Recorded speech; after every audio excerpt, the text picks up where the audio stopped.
Like করে দিবেন। আচ্ছা, একজন ভাই কমেন্ট আসার পর লিখছে, ভাই কারেন্ট নাই, কি করছেন? কারেন্ট যদি না থাকে, মোবাইলে তো চার্জ আছে, তাহলে কেন আমার স্ট্রিমে এসে আমাকে এই ধরনের কমেন্ট তোমার করা লাগবে?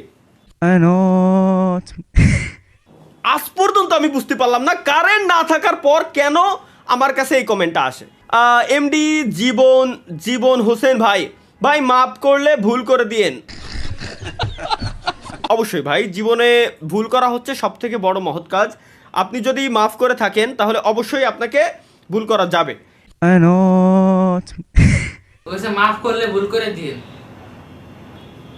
একটু আগে কিন্তু আমি সবাইরে অ্যানাউন্সমেন্ট মানে বলে দিছি যে প্লিজ লাইভ স্ট্রিমে আসার পর কেউ চুদলিং পং করবেন না। তাহলে কেন আমার ব্রেনের গুচ্ছা মারার জন্য তুমি এইভাবে উঠে পড়ে লাগছো?